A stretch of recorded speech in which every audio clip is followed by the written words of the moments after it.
Betsy Jolas, 90 ans l'année prochaine, est toujours aussi passionnée de musique. Elle compose depuis plus de 60 ans et avoue se mettre au travail encore chaque matin. Captivante, elle vient d'enchanter tous ses collégiens en leur offrant 2 heures qu'ils garderont en mémoire.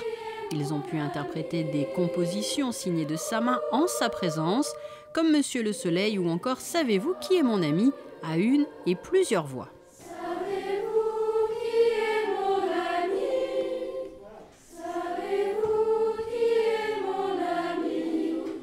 J'ai beaucoup apprécié et j'apprécie toujours l'occasion qui m'est donnée de parler aux enfants parce que j'estime que parler aux enfants, c'est quelque chose d'extrêmement sérieux et qu'il ne faut surtout pas raconter des bêtises.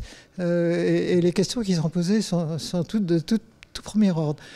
Ça m'a obligé à des réponses tout à fait circonstanciées et j'en suis très, très reconnaissante. Enfin, il se pose des questions. Hein. J'ai conseillé, comme je le fais quand on répète une de mes œuvres, tout simplement, le plus sérieusement du monde.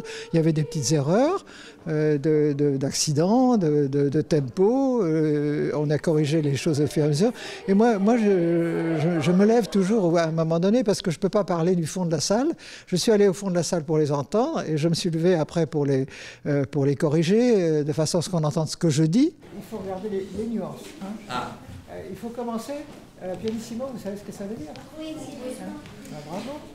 Conseils, indications précieuses, cet après-midi s'est véritablement déroulé sous le signe de l'échange. Une véritable chance, comme l'a précisé Christian Tournière, directeur de l'Académie. Ces jeunes ont donc pu poser plusieurs questions à Betsy Jolas, des discussions auxquelles se sont mêlées plusieurs anecdotes, à l'image de celle-ci. Lorsqu'elle étudiait l'orgue à l'université aux États-Unis, un homme aux cheveux blancs venait l'écouter très souvent, un certain Albert Einstein. J'aimais bien quand elle donnait des petites anecdotes sur sa vie et tous les petits conseils qu'elle nous a donnés, c'était très intéressant. Surtout sur son inspiration, parce que pour moi c'est très important l'inspiration des gens dans la vie de tous les jours, de savoir que la musique est partout en fait. On vous a entendu chanter aussi sur scène. Est-ce que c'était important pour vous? Oui quand même, pour qu'elle puisse se rendre compte de ce qu'on a fait de ses œuvres quand même. Une rencontre enrichissante basée sur la transmission pour ces jeunes. Une rencontre qui correspondait donc aux objectifs de la Fondation Prince-Pierre, dont fait partie Betsy Jolas, puisqu'elle préside le conseil musical.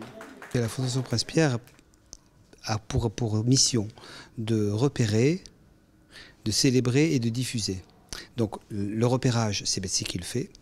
La sélection, c'est Betsy qui le fait. La diffusion, on demande à Betsy de le faire. C'est une caricature un petit peu amusée, affectueuse pour dire tout ce que nous devons à Madame Jolas. Ce que la Fondation a proposé à tous ces jeunes apprentis musiciens, c'est le contact avec quelqu'un qui a voué sa vie à la musique et qui, au-delà d'une immense science, leur a transmis un message de travail, de rigueur et de joie. Et si la présidente du conseil musical de la Fondation Prince-Pierre était à l'honneur au cours de cette masterclass, elle l'était aussi la veille également dans le cadre du Festival international d'orgue. Vous pourrez aussi entendre une composition de Betsy Jolas dans le cadre du Printemps des Arts 2016.